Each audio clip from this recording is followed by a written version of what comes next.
안녕하세요. 반갑습니다. 아이덕 에두입니다. 혹시 요즘 이런 생각 들지 않으셨나요? 하루가 참 길다. 외롭다. 세상은 저만치 앞서가는데 나는 제자리인 것 같다. 이런 느낌들 말이죠. 무언가 배우고 싶고 채우고 싶은 갈증은 큰데 정작 무엇부터 시작해야 될지 정말 막막하셨을 겁니다. 하루하루 빠르게 변화하는 이 시점에서 그래도 우리가 뭔가 배워나갈 게 있다면 저는 단연코 AI를 배워보라고 좀 권해드리고 싶습니다. 특히 요즘 뉴스마다 나오는 AI란 녀석이 참 무겁게 느껴지시는데 내 일자리를 뺏는 경쟁자 같기도 하고 도무지 이해할 수 없는 외계 문명처럼 보이기도 합니다. 오늘 제가 여러분께 소개하고 싶은 AI는 그런 차가운 기계보다는 여러분의 삶에서 가장 가까운 곳에서 24시간 내내 나의 서툰 이야기를 들어주고 지치지도 않고 대답해주는 세상에서 가장 단정한 말동무이자 속내를 털어놓을 수 있는 이야기 벗이 되었음 하는 의미에서 이렇게 강의를 시작하게 됐고요. 오늘 이 시간부터 AI는 여러분을 위협하는 경쟁자보다는 여러분의 친한 친구로서 든든한 동반자가 되어줄 것입니다. 마우스 이쪽에다가 검색창에다가 간단한 질문들을 이제 던져볼 겁니다. 오늘은 질문을 몇 가지 할 텐데 그 전에 챗 GPT 특징을 좀 말씀드리면 챗 GPT는 검색이 아닌 서로 대하는 것이 특징입니다. 질문을 문장에 이해하고 생성하기 때문에 각자의 고민이 되는 부분을 대화하듯 건네보시는 게 중요합니다.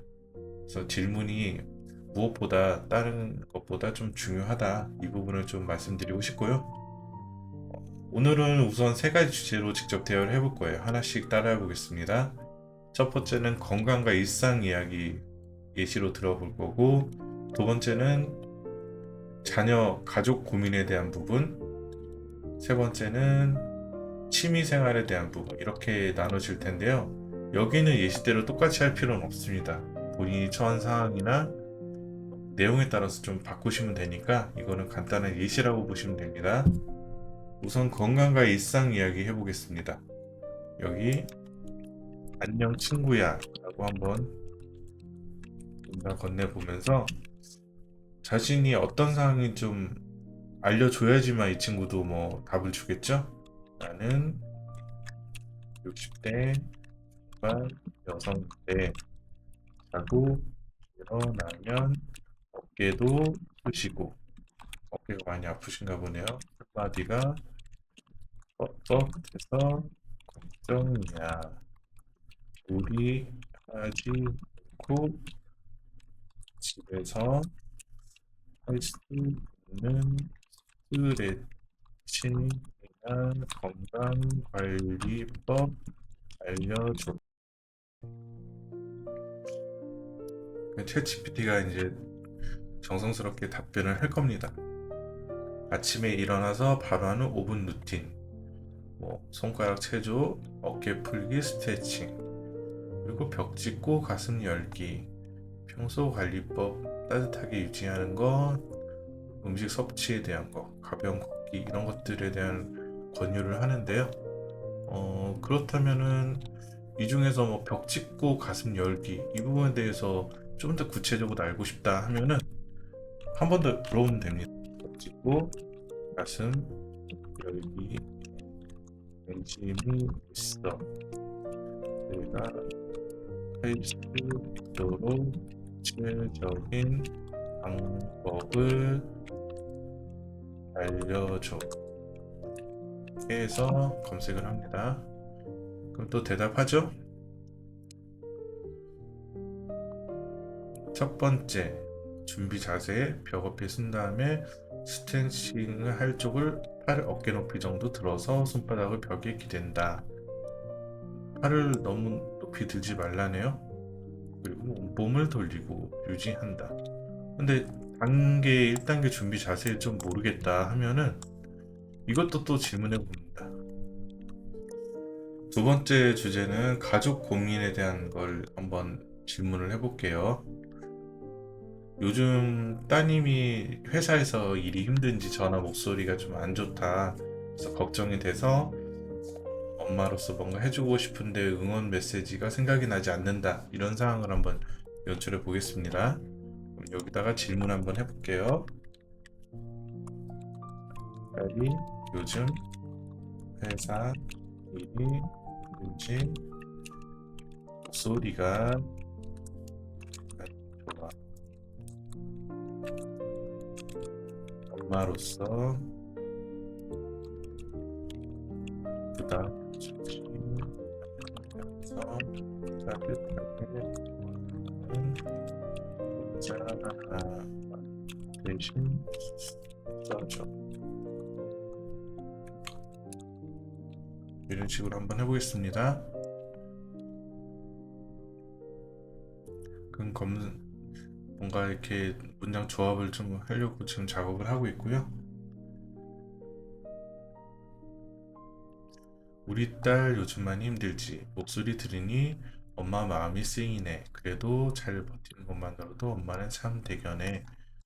너무 혼자서 다 안고 있으려고 하지 말고 힘들면 언제든 엄마한테 기대도 돼. 늘 내 편이야. 이런 식으로 했습니다. 근데 그 문장이 좀 길어 보이면 어, 위 문장을 조금 더 줄여서 다듬어서 이런 식으로 해서 짧게 문장을 만들 수도 있습니다. 이렇게 해가지고 문장을 짧게 만들어서 따님한테 정성스러운 메시지 한번 보낼 수 있고요. 이번에는 이제 세 번째로 이제 취미나 잃어버린 꿈에 대해서 이제 해보는 것도 좋습니다. 부분인데 젊었을 때 하고 싶었는데 바쁘게 살다 보니까 못했던 것들이 있잖아요. 이거를 다시 한번 해보겠다 했는데 준비나 어떻게 해야 될지 진행에 대해서 물어볼 사람들이 없지 않습니까? 그럼 이런 것들을 챗 GPT 통해서 활용할 수 있습니다. 여기도 이제 간단하게 문장을 넣어보면 됩니다. 나 사실 젊었을 때 수채화 그리는 걸 좋아했어. 60대에 다시 시작하려면 어떤 도구가 필요할까? 꽃 그리는 법부터 차근차근 알려줘. 뭐 이런 식으로 검색 한번 해보겠어요. 기본 도구가 이렇게 나옵니다. 수채화 물감, 붓, 종이, 팔레트 물통, 연필과 지우개 이런 것들이 필요하다고 이렇게 나오고요. 그리고 꽃 그리기 기본 단계도 이렇게 안내해 줍니다. 그래서 이제 이런 것들을 한번 찾아보면서 기본 도구는 어떤 도구가 있는지 뭐 이런 예를 들어서 이제 기본 준비물 수채화 물감에 대해서 추천을 해줘. 그러면 관련 도구들을 좀 이제 안내를 해주겠죠. 그래서 뭐 60대 초보에게 추천한 수채화 물감 해가지고 여러 가지들을 추천을 해주고 있습니다. 이렇게 구체적으로 질문을 주고 답변을 받으면서 자신이 어떤 게 필요한지 이런 것들을 바로 피드백 받을 수 있으니까 필요한 부분들은 하나하나 이제 그 상황에 맞게 진행하시면 되고요. 여기서 팁을 하나 드릴게요. 질문하는데 이것들은 하지 않아야 됩니다. 예를 들어서 주민번호를 입력하는 것, 그리고 자세한 집 주소, 아니면 계좌번호, 카드번호, 아니면 기타 비밀번호, 개인정보는 이쪽에 넣으면 안 됩니다. 이름을 바꿔가지고 김철수가 돈을 갚지 않아. 이런 느낌으로 질문을 해야지 본인 인적사항 다 놓고 개인정보 넣어가지고 이렇게 진행하시면 나중에 문제가 될 수 있으니까 이거는 꼭 주의해 주시면 감사하겠습니다. 오늘 간단하게 챗GPT와 인사를 하고 건강에 대한 질문, 그리고 가족에 대한 응원의 메시지, 그리고 취미생활에 대한 검토 이런 것들을 알아봤는데 오늘 간단하게 새로운 친구와 인사 나누기 해봤는데요. 부 대상이 아니라 내 말을 가장 들어주는 다정한 친구로 익숙해지셨으면 했고요. 첫 대화의 기술은 명령조가 아닌 친구한테 말하듯 편안하게 대화를 시작해 보시면 좋을 거예요.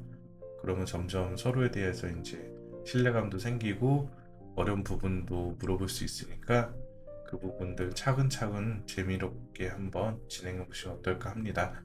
다음 시간에는 골치 아픈 일도 함께 해결해주는 사무적인 부분에서 이제 보조 역할을 하는 챗 GPT나 제미나이 이런 것들에 대해서 한번 안내해 드리고자 하겠습니다.